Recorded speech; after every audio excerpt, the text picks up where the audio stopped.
Good morning, welcome to episode 1 of my Let's Play series. We're going to be playing through Orna, the GPS RPG, starting from level 1, brand new character, and I want to take you guys along for the journey.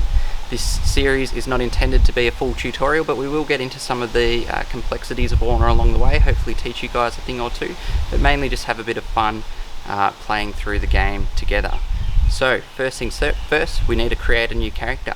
I'll see you in a moment. Okay, so what we're going to do right now is we're going to walk through how to create a brand new character on Orna, the GPS RPG. So first, obviously we're going to download the game. We're going to open up Northern Forge right here, and I've run through this a couple of times. You can see I've got a level 250 character there already. So what we're going to do is we're going to create a brand new character, which is down the bottom there. So we get to choose the name of our character. And to help make this consistent and easy for people to find, in case you want to send me any questions via Twitter or anything like that, we're going to make it the same as my Twitter handle. So we're going to call that Modangy _NF, NF standing for Northern Forge. Alright, so let's continue here. We can choose our language at that first screen as well. Now we get to choose whether we want to start as a warrior, a mage, or a thief. There's no really wrong choice here. You will eventually get all of these, and you will get them pretty early in the game. So don't overthink this part. I'm going to start with a warrior. I'm going to go a very specific path through here where we're going to play a bit of a pet style. And to start that, I'm going to kick off with warrior. So you can choose here body type A or body type B, and that will be an option throughout the life of the game. So again, don't overthink it. We'll just hit continue here. Now we get to choose an email address that we want to pair with this account. So I'll block that out on this screen so that you guys aren't going to start sending me spam emails. But the email address that you send is important, because if you ever go to recover your character at a later date in time, you'll need that email address because you will get a recovery code sent to that email. So make sure that you set up with an email that is easy for you to access. So then we're going to hit continue. Now we'll just load into the map, and then at the very start I'm just going to do a quick couple of things. There's some buildings here already. Oh, there we go, some daily rewards straight off the bat. There's some buildings here already. That's because I have created characters before. I'm just going to go into the options really quickly. I'm going to go to character, and I'm going to hide buildings, which hides other players' buildings if that's a bother for you. And here's where you can also muck around with different privacy settings to make sure if you do want to play the game without being hassled, you can put on location privacy, which will make it so that people don't see your name on things like areas, or if you summon any world raids, they won't see them later in the piece. So for now, that's the only setting that will change on character, and for me, I just like to personally change the graphics settings. We set it on high so that we have the ability to rotate the screen, which is what we've got right there. And then also, I like to put it onto larger text because I'm blind as a bat. But also high contrast mode just makes it a bit darker in the menus so that you can get less eye strain at night, which is good. So for now, that's how you create a character in Orna, the GPS RPG. I'll return to the playthrough series. Can't wait to share that with you guys. Hello, and welcome to the Let's Play series. I'm Modangy, and this is a beautiful farm that I grew up as a child. Welcome to the series. We're going to be running through from level 1 through to wherever it takes us. The point of this series is to just have a bit of fun and engage with you guys and interact throughout the journey. So you might notice that throughout this series we're not necessarily playing this as optimally as possible. We're not going to be trying to break world speed XP records or trying to necessarily even use the best in slot gear throughout the journey. The point will more be just having a bit of fun and showing you guys how to play the game for the first time. So it'll be a good bit of fun, and I look forward to the journey. So this is it. This is Orna, the GPS RPG. So on my screen here, you'll see that we're out in the middle of nowhere because I am in regional Australia on a farm, like I said. And this game, the beauty of it is that you can play it anywhere. Today's episode, we're not going to be walking around too much. It's going to be a relatively static affair. I want to show you how the mob spawning works and interacting with a couple of things like quests and how gearing works on a light level.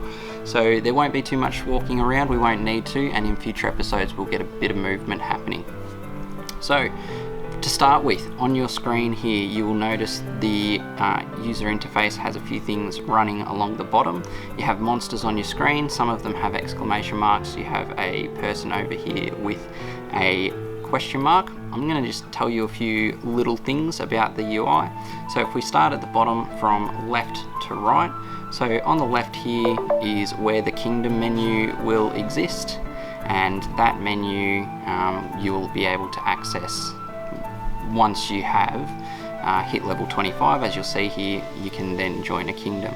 So then running across the bottom, you have a regional chat sitting here. So regions in Orna are quite large, and this is where you can talk with everyone who exists within your region. Then next we have quests, and this is a really big important step at the very start. Really important that you accept and complete your main story quest, and we're going to be doing that right now.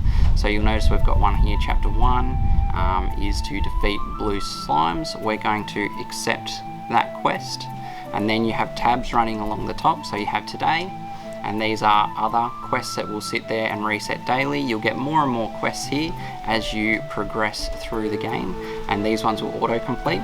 You have jobs, which you will find through inns, which are a building within the game. You have NPC quests, and then you have a log of every completed quest. In the middle there, you have your character. So this is a very big part of the game, and I think that we might do a short video explaining the character UI, but this is where your main interactions will be for your gear, your skills, and other things. I'll show you that throughout the game. Then next you have potions and other consumables, and this is where you can use items to heal your character up when out of combat.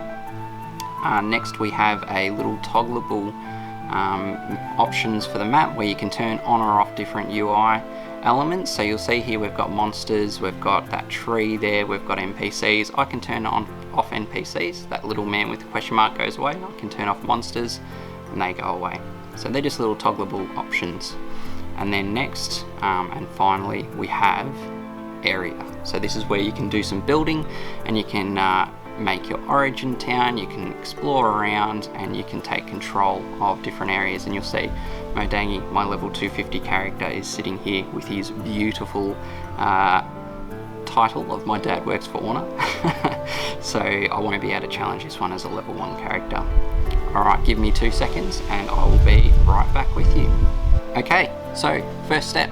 We've just accepted a story quest to kill blue slimes, and that's what we're going to aim to do today in this video. Is we're going to try and defeat some blue slimes, and I want to show you guys the spawning mechanics of Orna and what makes it a little bit unique to other GPS based games. So in, say, a game like Pokemon Go, you will catch the Pokemon that exist around you, and then they will never or they will respawn, or it will take a very long time, might take 20 minutes, something like that. Orna's got these unique mechanics where monsters will spawn infinitely and you can just keep killing things in one spot. It's one of the great things about Orna. So you'll notice here you've got a blue slime, a green slime, and then this other guy. Oops, I clicked on the building. We have a rat there as well, and all of those have little exclamation marks on top of them. So you'll see if we click on the blue slime, it's got the quest chapter 1 sitting there. So let's hit battle, and then here's our battle UI. So really simple stuff at the start. You only have attack and defend. We're going to hit attack and just start fighting this thing until it dies, and it's going to be a long fight at the start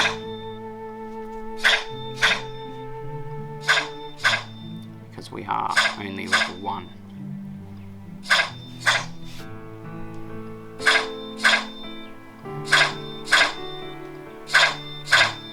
Okay, nearly got him, and there we go. We got some experience, we got some gold, and we got some orns. And gold and orns are different currencies within the game that you use for different things. We'll explain that as we go along. And now we've hit level 2. Woo! So now we can check on our quest log that we've actually killed 1 of 10 blue slimes. So we're going to really prioritize the blue slimes as we go through, and yeah, we'll make sure that we get those. I'm just going to turn my volume down a little bit.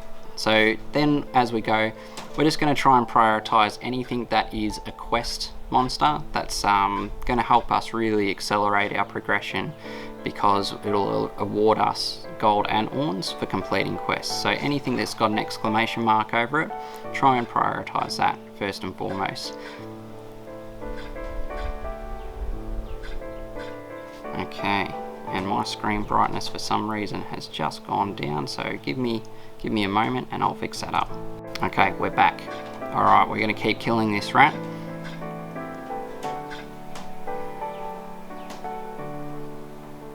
Crow we don't want. We do want this blue slime, and hopefully throughout this we don't die.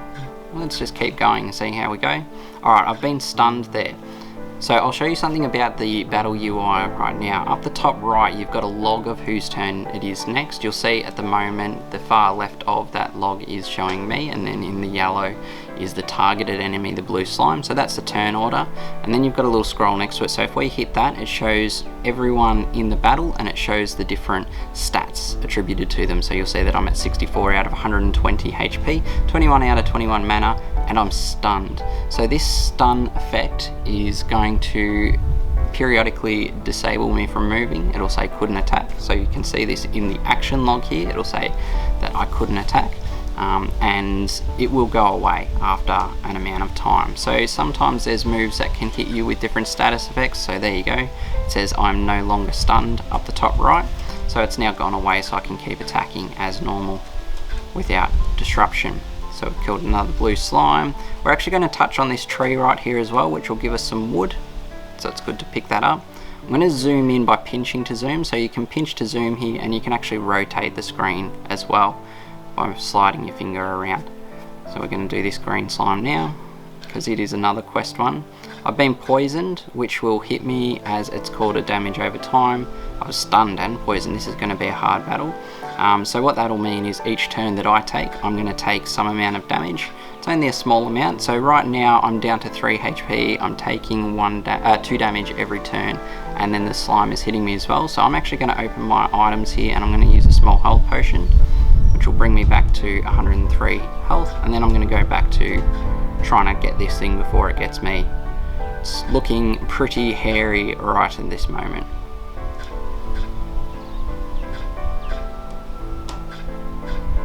Oh, there we go, he hit me for 10. That was quite a large hit, but I think we pulled this out. There we go, and we got an antidote as well, which we can use to recover from poison in a fight.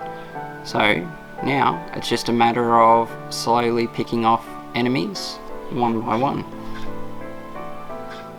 Look at that, I just did a critical hit, which doubles my physical damage. There we go.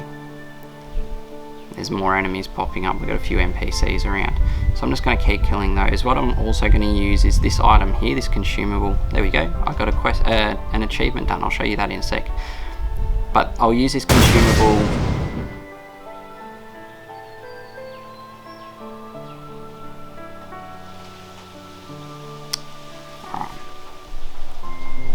Guys, we were foiled by the Australian summer sun. It destroyed my phone. It got a little bit too hot, and we couldn't keep the recording going. But that's okay. We're going to proceed from home. So I did a little bit of blue slime killing. Didn't get too far. Made sure that we could get the final one done together. But we did get something along the way. So there is a monster that drops a really cool weapon early in the game.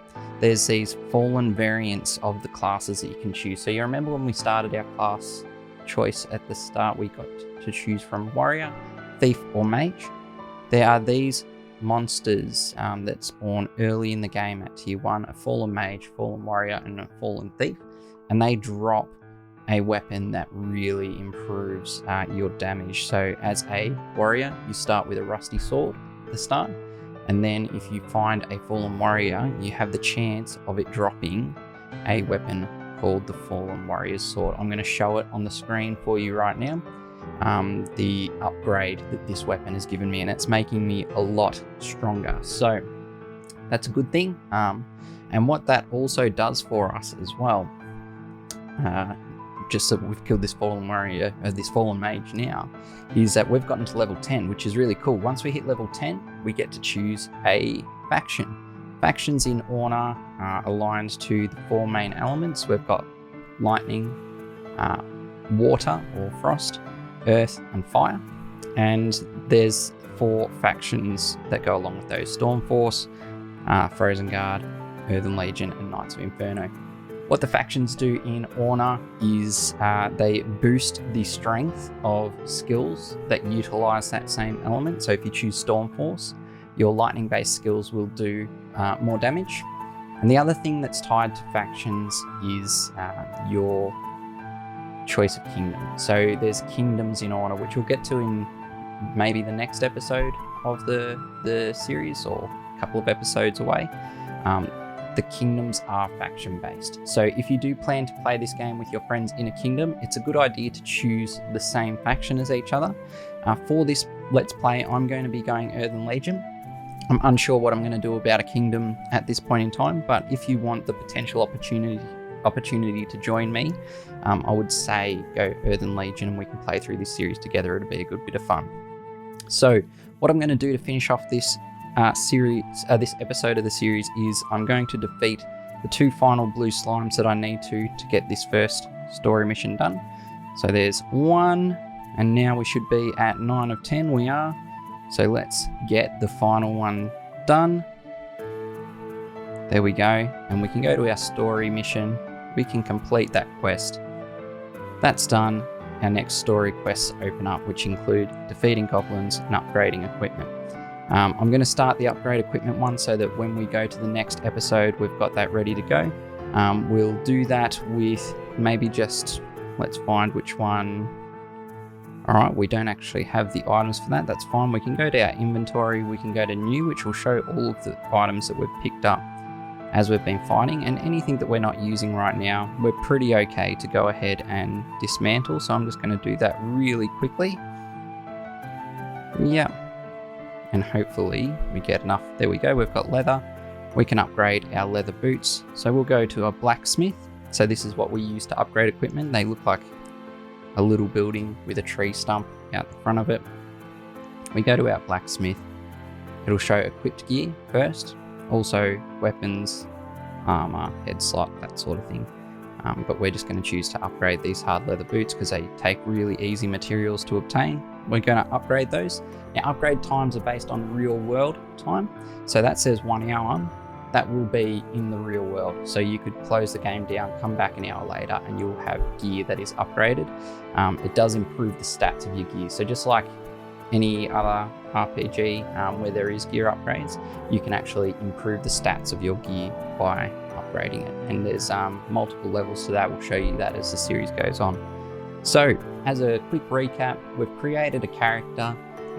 We've started our first story mission. We've gotten to level 10. We've joined Earthen Legion faction, and we've got a really sick weapon in the legendary Fallen Warrior's Sword. So that's going to set us up for a bit of success at the start of the game. Guys, look, I really appreciate you watching this video. I'm looking forward to doing this series. I think it'll be a good bit of fun. I've got my Twitter handle linked in the video below, so that is Modangy_NF. It matches my character name. So feel free to start sending me through some ally requests in game, and also send some questions if you would like to Modangy_NF on Twitter. And I'll try and see if I can include some of those questions in the series, see if we can start getting the community chatting to each other a little bit. It'll be a good bit of fun. So thank you so much for joining me. Have a good morning, and I'll see you in the next episode.